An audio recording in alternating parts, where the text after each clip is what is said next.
Assalamualaikum warahmatullahi wabarakatuh. Terima kasih atas kesempatannya. Saya Zulfian Nasrullah dengan NIM 327, perwakilan dari kelompok 3 yang akan mempresentasikan tentang anggaran bahan baku. Yang pertama itu yaitu ada anggaran bahan baku atau bahan mentah, yakni di mana sebuah bahan mentah yang merupakan bagian barang yang dihasilkan. Anggaran bahan mentah hanya merencanakan kebutuhan dan menggunakan bahan mentah langsung.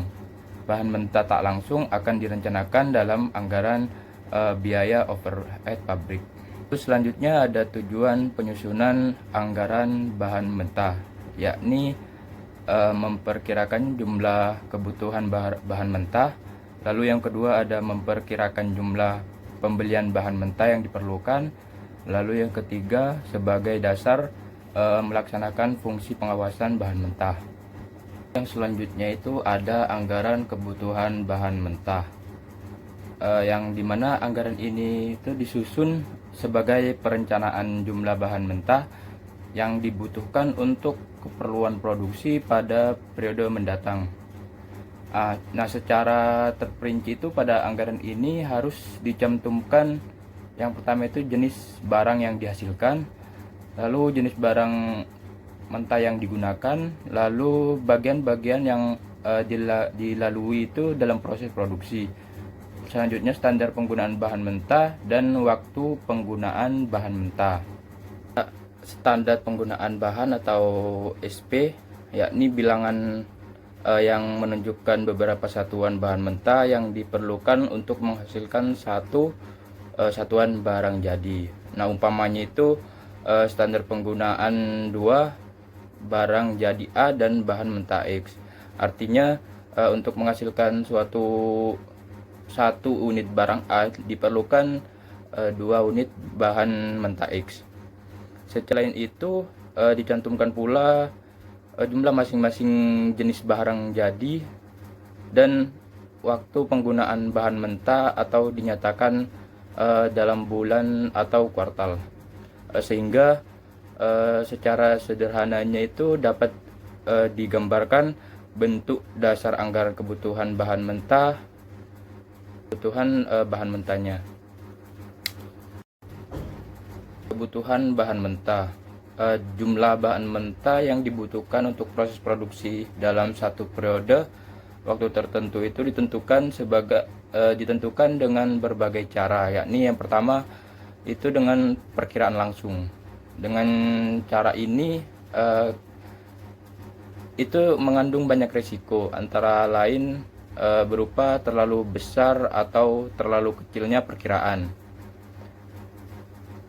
Karena itu cara ini lebih baik.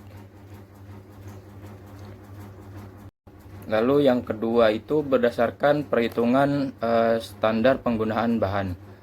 Standar penggunaan ini dihitung dengan sebagai cara seperti dengan melakukannya percobaan-percobaan di laboratorium, dengan melakukan percobaan-percobaan khusus di dalam pabrik, dengan mendasarkan diri pada pemakaian nyata waktu yang lalu yang tercatat dalam bill of material, dan dengan melihat angka penggunaan rata-rata yang ditentukan itu harus secara statis.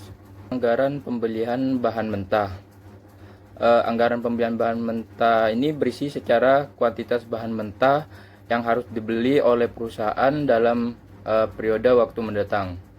Nah, apabila jumlah bahan mentah yang dibeli itu terlalu besar, akan mengakibatkan sebagai risiko seperti bertumpuknya bahan mentah di gudang, yang kemungkinan itu mengakibatkan penurunan kualitasnya, terlalu lamanya bahan mentah itu disimpan atau menunggu giliran diproses, atau biaya penyimpanan yang menjadi terlalu besar.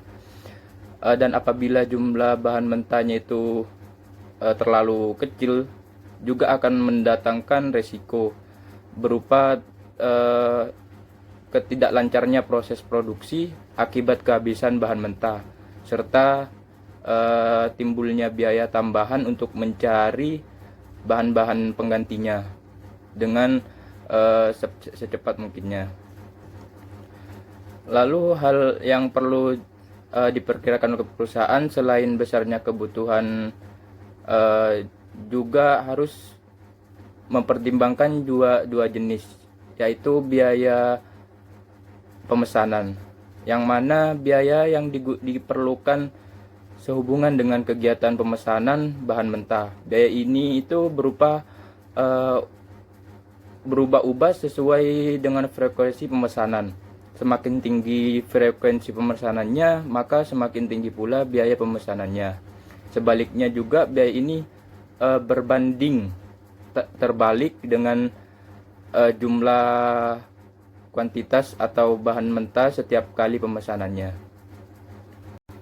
Umpamanya itu seperti biaya-biaya persiapan pemesanan, biaya administrasi, biaya pengiriman pemesanan, biaya mencocokkan pesanan yang masuk, terus biaya mempersiapkan order pembayaran, yakni biaya-biaya yang dikeluarkan sehubungan dengan kegiatan penyimpanan bahan mentah yang telah dibeli. Nah, biaya ini itu berupa sesuai dengan jumlah bahan mentah yang disimpan. Semakin besar jumlah bahan mentah setiap kali pemesanan, maka biaya penyimpanannya akan semakin besar pula. Seperti umpamanya itu biaya pemeliharaan, biaya asuransi, dan biaya perbaikan kerusakan. Lalu selanjutnya ada persediaan bahan mentah, yang mana jumlah bahan mentah yang dibeli itu tidak harus sama dengan jumlah bahan mentah yang dibutuhkan, karena adanya faktor persediaan. Setiap perusahaan dapat mempunyai kebijakan dalam menilai persediaan yang berbeda, tetapi pada dasarnya kebijakan tentang penilaian persediaan itu dapat dikelompokkan menjadi dua, yaitu dengan kebijakan FIFO atau first in first out, lalu yang kedua dengan kebijakan LIFO last in first out. Dalam kebijakan FIFO sendiri itu bahan mentah yang lebih dulu digunakan untuk produksi, yakni bahan mentah yang lebih dahulu masuk ke gudang. Nah, sehingga sering pula diterjemahkan pertama masuk dan pertama keluar. Lalu dengan kebijakan LIFO sendiri itu harga bahan mentah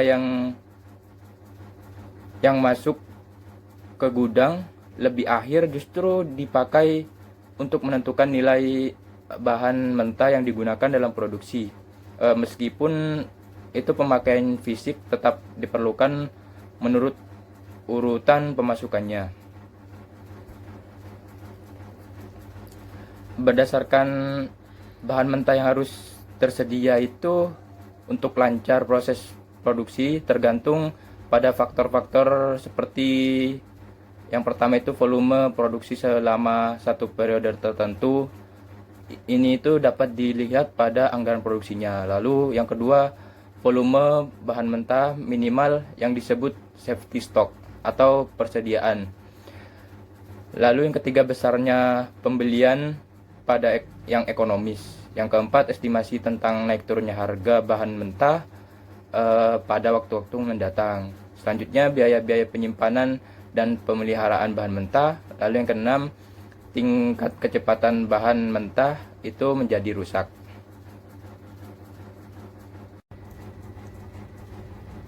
Lalu yang selanjutnya ada anggaran biaya bahan mentah yang habis digunakan dalam proses produksi, yang mana sebagai bahan mentah disimpan sebagai persediaan dan sebagai dipergunakan dalam proses produksi. Tidak semua bahan mentah yang tersedia akan habis digunakan untuk produksinya. Ada dua hal, karena yakni yang pertama itu perlu adanya persediaan akhir yang akan menjadi persediaan awal periode berikutnya. Lalu yang kedua, perlu adanya persediaan besi agar kelangsungan produksi tidak terganggu akibat kehabisannya bahan mentah tersebut.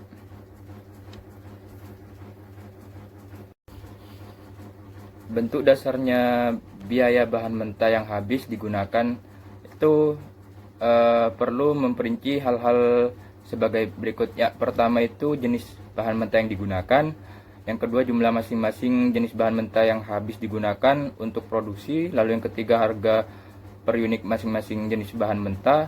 Yang keempat, nilai masing-masing bahan mentah yang habis digunakan untuk produksi. Lalu yang kelima, jenis barang yang dihasilkan dan menggunakan bahan mentah. Yang terakhir, waktu penggunaan bahan mentah. Faktor-faktor yang mempengaruhi, ya pertama itu daya tahan penyimpanan bahan baku, lalu yang kedua sifat penawaran bahan baku, yang ketiga biaya terkait sewa gedung, biaya terkait pemeliharaan, biaya asuransi, biaya bunga, dan lain-lain sebagainya.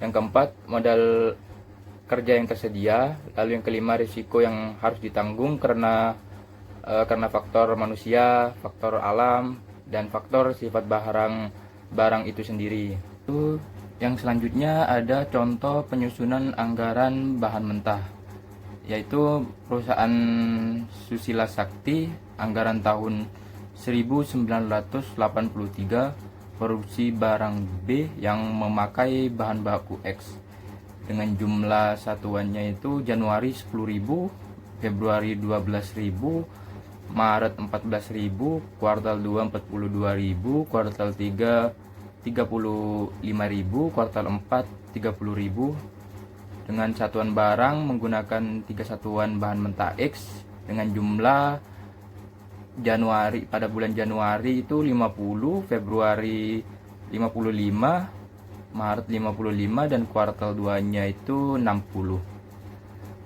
Bulan Januari itu jumlah yang dihasilkan 10.500 satuan, jumlah bahan mentah yang dibeli itu 50.000 dengan harga beli 52.000, jumlah penggunaan bahan mentah produksinya yaitu sebesar 31.610. Lalu yang selanjutnya itu ada contoh soal. Ini ada contoh soal dari PT Irwan bulan Maret 1984 dengan volume penjualannya itu 30.000 kg barang A dan 20.000 kg barang B.